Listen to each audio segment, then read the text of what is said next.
नमस्कार दोस्तों, मैं ओम प्रकाश शर्मा जो कि आवर्त सारणी का पार्ट नंबर 2 लेकर इस पे हमारा यूट्यूब चैनल फ्यूचर पथ पे आ रहा हूँ।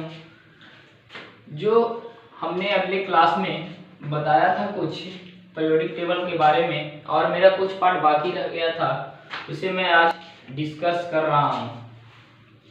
तो उस दिन बताए थे कि डोवेलाइनर ने तत्वों का वर्गीकरण किया, तो उसके बाद फिर वैज्ञानिक आया था न्यूलैंड्स ने, तो इसने भी 63 तत्वों का वर्गीकृत किया था। तो डोवेलाइनर ने परमाणु को बढ़ते क्रम में लिखा था। परमाणु को जो लिखा था आवर्त सारणी में, डोवेलाइनर ने वो क्या लिखा था, कैसे लिखा था, परमाणु को बढ़ते क्रम में लिखा था। उसके बाद जॉन न्यूलैंड्स, न्यू वैज्ञानिक जो आया था, जॉन न्यूलैंड्स ने 1859 ईस्वी में, कितना में, 1859 ईस्वी में 56 तत्व को बढ़ते हुए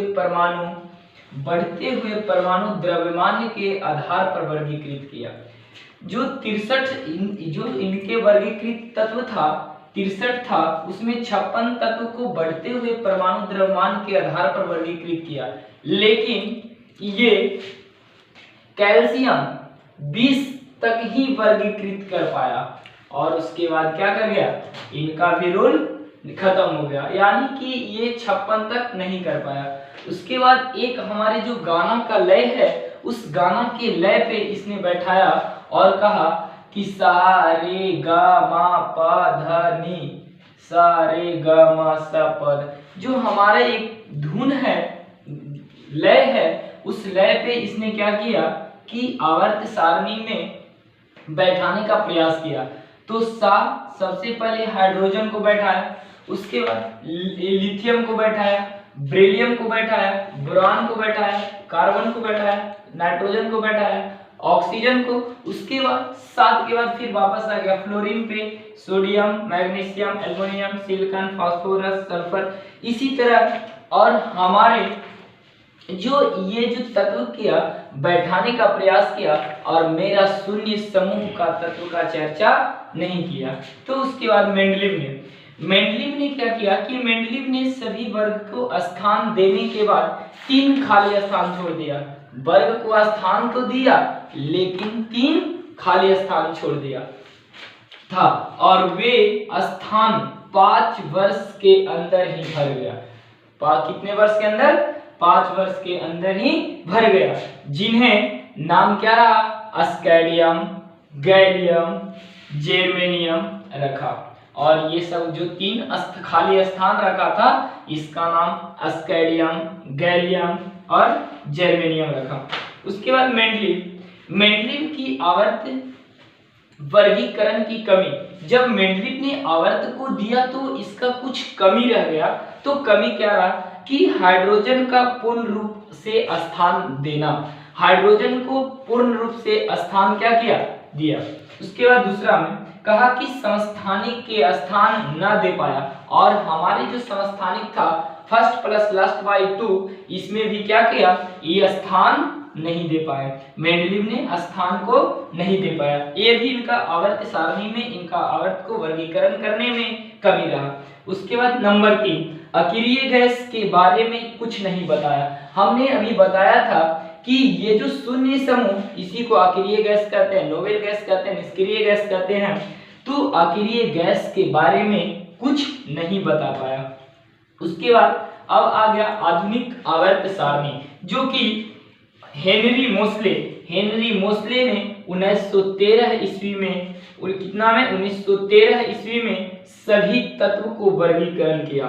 क्या किया, कितना ईस्वी में, 1913 में। पूछेगा कि आवर्त सारणी को हेनरी मोस्ले ने कितनी ईस्वी में वर्गीकरण किया, 1913 ईस्वी में। उसके बाद एक देखिएगा, कहा कि तत्व के गुण धर्म पर, परमाणु संख्या पर निर्भर करता और द्रव्यमान पर नहीं। जो तत्व के गुण धर्म है, तत्व का जो गुण है, जो तत्व को कहाँ रखना चाहिए आधुनिक आवर्ती सारणी में, ये जो है परमाणु संख्या पर निर्भर करती है, ना कि परमाणु द्रव्यमान पर निर्भर करती है। अब देखिए 1913 ईस्वी में जो मोसले ने किया था, 1913 ईस्वी में 104 तत्व ज्ञात था। 1913 में 104 था और उसने आवर्त 7 में और समूह 18 में इन्होंने बढ़ते हुए परमाणु के आधार पर तत्वों को वर्गीकरण किया। पूछेगा कि मोसले ने आवर्त सारणी में तत्वों को किसके रूप में वर्गीकृत किया, तो क्या लिखेंगे, परमाणु संख्या के आधार पर बढ़ते क्रम में, बढ़ते हुए परमाणु संख्या के आधार पर। फिर आगे पूछेगा कि आवर्त सारणी में कुल ज्ञात तत्वों की संख्या, ये तो पहले भी बताए थे कि कुल ज्ञात तत्वों की संख्या अभी 118 है। फिर प्रकृति से जो 118 तत्व है, इसमें भी प्रकृति से जो लिया गया है, प्रकृति में पाए जाने वाले तत्वों की संख्या 98 है। कृत्रिम जो मानव के द्वारा है, कृत्रिम तत्वों की संख्या 20। आवर्त सारणी में कुल धातु, अब जो 118 तत्व है इसमें कुछ धातु है, कुछ अधातु है, ये बताए थे कुछ उपधातु है। तो आवर्त सारणी में कुल धातुओं की संख्या 90। उसके बाद आवर्त सारणी में कुल उपधातुओं की संख्या, उपधातु की संख्या कितना है, 7 है। आवर्त सारणी में कुल अधातुओं की संख्या, अधातु की संख्या कितना है, 21 है। उसके बाद आगे देखिएगा, आगे कह रहा है सबसे अधिक यौगिक बनाने वाला तत्व, यानी कि जो तत्व है इस आवर्त सारणी में, जो तत्व तो 118 है, लेकिन सबसे ज्यादा यौगिक बनाने वाला तत्व कौन है, कार्बन है। सबसे अधिक यौगिक बनाने वाला तत्व कार्बन है। उसके बाद कहा कि आवर्त सारणी में एकमात्र द्रव्य धातु है, एक जो धातु है आवर्त सारणी में धातु है, वो जो किसके द्रव के रूप में है, वो कौन है, पारा है। यहाँ देखिएगा Hg पारा, यही जो है द्रव्य के रूप में है। उसके बाद कहा कि आवर्त सारणी में एकमात्र द्रव ये धातु था, अब की अधातु है। अब क्या है, अधातु, अधातु है जो कौन है, ब्रोमीन है। कौन है, ब्रोमीन है। इसके बाद आगे देखिएगा ब्रोमीन है। फिर कहा कि आवर्त सारणी में सबसे हल्की धातु, धातु भी बहुत प्रकार की है लेकिन सबसे हल्की धातु, सबसे हल्की धातु कौन है, लिथियम है। सबसे हल्की धातु लिथियम है। उसके बाद आगे कहा कि आवर्त सारणी में कौन सा तत्व को केरोसिन तेल में डुबोकर रखा जाता है। आवर्त सारणी के कौन सा तत्व है जिसे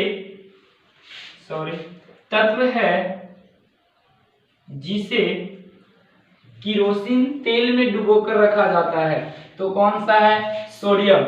इसे केरोसिन तेल में, अगर हम इसको बाहर वायु के संपर्क में लाते हैं इस तत्व को, तो ये तुरंत क्या होता है, आग पकड़ लेता है। तो इसी चलते कहा कि आवर्त सारणी में कौन सा तत्व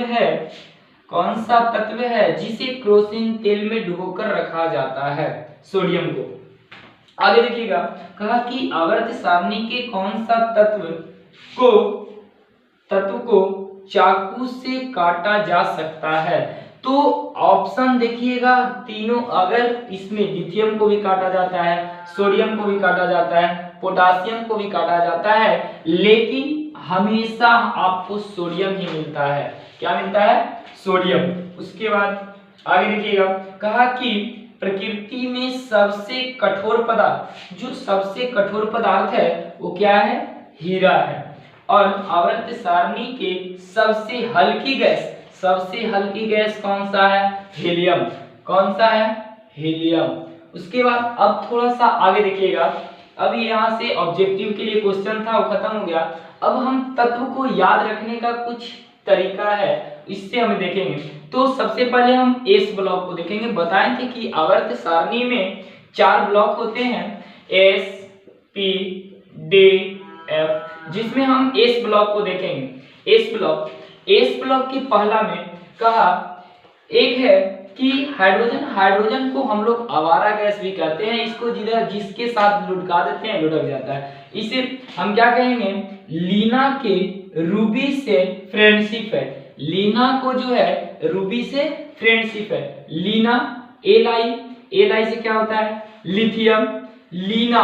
लीना को रूबी से फ्रेंडशिप है। एल लिथियम, Na से क्या हो जाएगा, सोडियम। उसके बाद के से क्या हो जाएगा, पोटासियम। उसके बाद रूबी को आरबी से लिखते हैं, आरबी से क्या हो जाएगा, रूबेडियम। उसके आगे देखिएगा फिर क्या है, से यानी CS क्या है, कैल्शियम। उसके बाद Fr फ्रेंडशिप से क्या हो जाएगा, फ्रांसियम। यानी कि एस ब्लॉक को जो पहला समूह का तत्व है उसे याद रखने का तरीका क्या है कि लीना के रूबी से फ्रेंडशिप है, यानी लीना के रूबी से क्या है, फ्रेंडशिप है। उसके बाद समूह नंबर 2 बेटा मांगे कार स्कूटर बाप राजी। क्या कहेंगे कि बेटा मांगे कार स्कूटर, बाप जो है क्या है, राजी है। बेटा बीई देखिएगा दूसरा 2 नंबर वर्ग का, बीई बेरिलियम। उसके बाद मांगे एमजी से क्या हो जाएगा, मैग्नीशियम। उसके बाद कार सीए से क्या हो जाएगा, कैल्शियम। स्कूटर एसआर से क्या हो जाएगा, स्ट्रांटियम। उसके बाद बाप बीए से क्या हो जाएगा, बेरियम। और उसके बाद राजी आरे से क्या हो जाएगा, रेडियम। इस तरह जो है उसको बताते हैं। अब देखिएगा पी ब्लॉक याद करने का तरीका। पी ब्लॉक में कहता है वैग ईट। वैग मतलब होता है किसी चीज को हासिल करना, वही कहलाता है वैग ईट। तो वैग बी से वी से क्या हो जाएगा, बोरान। ए से एल यानी एल्युमिनियम। जी से ए यानी गैलियम। आई से आयन इंडियम। और टी से टीएल थैलियम। ठीक है, वैगिट याद रखेंगे कि पी ब्लॉक के 13वां नंबर वर्ग को हम लोग किससे याद रखेंगे, वैग इट। उसके बाद 14 वर्ग नंबर 14 केमिस्ट्री सर गिव्स सन की प्रॉब्लम। केमिस्ट्री सर जो है उनके क्या है, सन की का प्रॉब्लम है। तो सी से क्या हो जाएगा, कार्बन। एसआई से क्या हो जाएगा, सिलिकॉन। जीई से क्या हो जाएगा, गैलियम। उसके बाद सन की से एसएन में क्या हो जाएगा, टिन। उसके बाद प्रॉब्लम पीबी लेड पे क्या बोलते हैं, सीसा। उसके बाद 15 नंबर पर कहा, 15 नंबर याद करने का तरीका, नहीं पापा ऐसे सब बुद्धिमान है। नहीं एन से क्या हो जाएगा, नाइट्रोजन। पी से क्या होगा, फास्फोरस। और एस से क्या होगा, आर्सेनिक। सब एसबी से एंटीमनी। बुद्धिमान यानी कि बी से विस्मत, है से कुछ नहीं। आगे देखिएगा 16वां नंबर वर्ग का, वो साथी सीमा तो पुलिस बनी। किसी का साथी जो थी उसकी नाम सीमा थी, वही कर रही है कि वो साथी सीमा तो पुलिस बनी। ओ से ऑक्सीजन। एस से सल्फर। एसई से क्या हो जाएगा, सिलेनियम। और तो टीई से टेरिलियम। और पुलिस से पोलोनियम।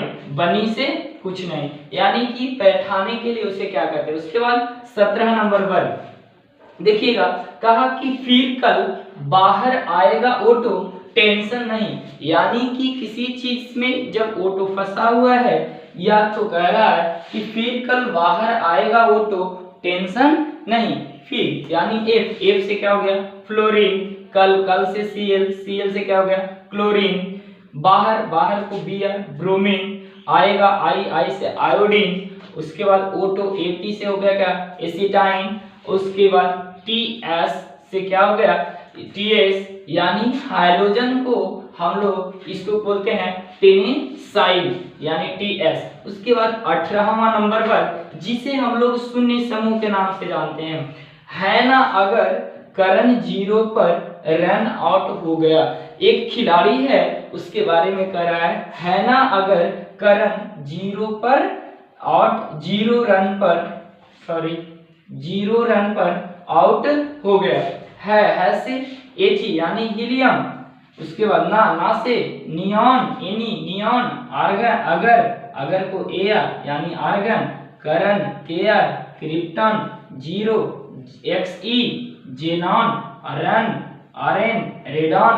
और उसके बाद थोड़ा सा देखिएगा कि ये जो मेरा उपधातु है, हम लिखे थे कि उपधातु हमारे साथ हैं, तो उपधातु में कलर, ये जो देखिएगा कि जो सबका कलर चेंज है ये उपधातु है 1 2 3 4 5 6 7, boron, silicon, gallium, arsenic, antimony, tellurium और पोलोनियम, ये सब जो हैं हमारे उपधातु हैं। और ये carbon, nitrogen, oxygen, phosphorus, sulphur, selenium, ये सब जो है मेरे अधातु हैं। क्या है? अधातु। और ये देखिएगा फ्लोरीन, क्लोरीन, ब्रोमीन, आयोडीन, एस्टेनिन और टेंसेनाइन, ये सब जो है हमारे हाइड्रोजन गैस है। क्या है? हाइड्रोजन गैस है। या उसके बाद देखिएगा helium, neon, argon, krypton, जेनन, radon और ऑक्सीजन, ये सब जो हमारे हैं ये क्या है? यानी कि अक्रिय गैस है, नोबेल गैस है। अब उसके बाद ये इसके बारे में हम बताए थे कि डी ब्लॉक का जो तत्व है हमारे संक्रमण तत्व है। उसके बाद इसमें देखिएगा थोड़ा सा इस ब्लॉक में पहले वाले जो तत्व है helium, hydrogen, lithium, sodium, potassium, rubidium, calcium, francium, ये सब हमारे क्षारीय धातु है। उसके बाद बेरियम, मैग्नीशियम, कैल्शियम, अस्टोनियम, बेरियम और रेडियम, ये जो हमारे हैं क्षारीय मृदा धातु है। और एफ ब्लॉक में बताए थे कि संक्रमण धातु को दो टाइप में बांटा गया है, लिंथेनाइड और दूसरा एसिटेनाइड। Thank you.